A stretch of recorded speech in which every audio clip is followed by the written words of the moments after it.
Hello, everyone, and thank you for joining us today. My name is Dina Troutman, and I'm your Member Relations Specialist here at Okie 811. Today, we're going to be discussing ticket transmission options, but before we begin, let's go over a few housekeeping items. The orange arrow on your screen is to expand or collapse the interface. All attendees are in listen-only mode. You can click the screen icon to view the presentation in full screen, and you may submit questions using the questions box shown here, and we will be responding to those questions during the Q&A session at the end of the presentation. To begin, Okie 811 transmits locate requests, audit reports, and damage report notifications to our members. Okie 811 provides several different delivery methods for these transmissions, and understanding all your options will help you choose what will work best for your organization. Before we dive into the different ticket transmissions, it's important to understand your outputs and how to find that information. So to review your outputs, go to dig.okie811.org and select membership info. You can find all the information we will be discussing today in the output section of your dispatch information. Outputs are the unique locations where locate requests are transmitted. When viewing your dispatch information, you can easily see the outputs that your organization has set up. All members have one primary output per dispatch at no charge. This is the main location where locate requests are transmitted from Okie 811. To be dedicated as your primary output, it must be set up to receive all locate requests, audit reports, and broadcast messages electronically. Members can choose to set up one or multiple additional outputs. An additional output fee of $120 per year is applied to each additional output set up under the dispatch. And members will receive damage report notifications to their primary output, but many also choose to set up outputs specifically for damage report notifications. One output for damage report notifications per dispatch code will be provided at no additional charge. If additional damage report outputs are added to the dispatch, they will incur the additional output fee. And if you choose to set up a damage report output, we do recommend using that to transmit those directly to your emergency repair contacts. Now let's dive into our different ticket transmission options. Email is the fastest and most preferred method of ticket delivery. Email also gives you more control of your tickets. With email, just remember to check your email settings to ensure that those emails do not get directed to your junk folder. And if for any reason you don't receive those locate requests, you can always use the queue feature in the member portal to resend those tickets to your email. FTP is another fast preferred method of ticket delivery. FTP is a file transfer from server to server and does require an FTP server on your network. Secure FTP is available, and you can contact member services if you're interested in moving to a secure FTP delivery. We do recommend that all primary outputs be set up as email or FTP. The next transmission option you have is text message. MMS text messages from Okie 811 are directed to the phone number that you specify.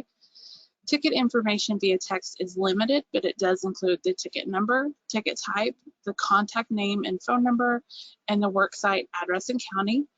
The text will contain a link to the Okie 811 portal so you can easily log in to view that ticket information. Since cell reception can vary depending on the area you may be working in and ticket information is limited, text messages should only be used as an additional output. Our next transmission method is fax. Fax is the least recommended method of ticket delivery. It is slower and more expensive than other delivery methods. This option is best used as a backup only because a fax machine can cause the transmission of the ticket to fail for many simple reasons, such as not having paper loaded, the machine being turned off, or analog phone line issues. With the fax, there is a surcharge. It's $1 for each ticket delivered to members by fax. This surcharge is in addition to your ticket fees.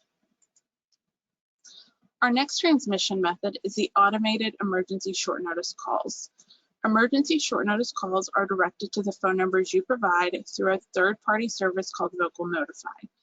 Call notifications are made in addition to the electronic transmission of the locate request and should only be used as a secondary means of notification. Automated calls are an additional notification for locate requests with a dig time of 24 hours or less. The call should be directed to personnel who receive the electronic notification and will be locating the underground facilities to be most effective. And finally, the last transmission method offered by Oki 811 is manual voice. Manual voice deliveries are lengthy calls that require Oki 811 staff to read all ticket information to the member. All ticket information is required because the contact may not have access to the electronic notification or may not have the resources to receive those electronic notifications. Manual voice deliveries are considered a premium service, and they will incur a fee of $5 per ticket delivered by manual voice. This is a surcharge that is in addition to your ticket fees. And in summary, every membership receives one primary output at no cost. Each additional output will incur the $120 per year fee.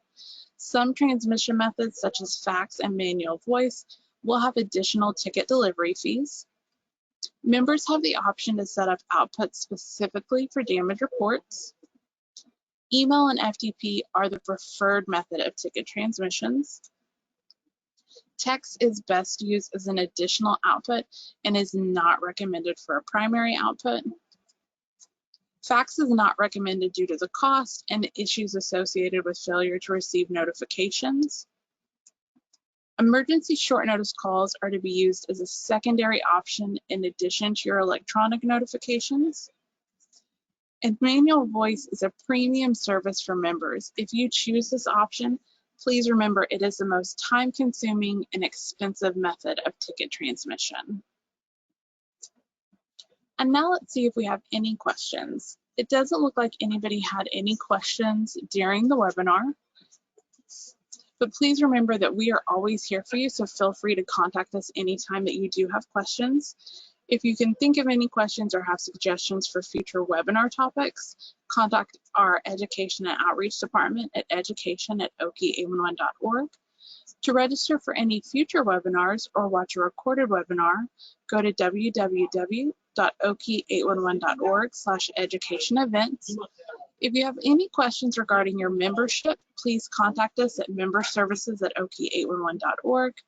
And if you have any questions regarding the service area editor or mapping, you can contact the GIS team at gis@oki811.org.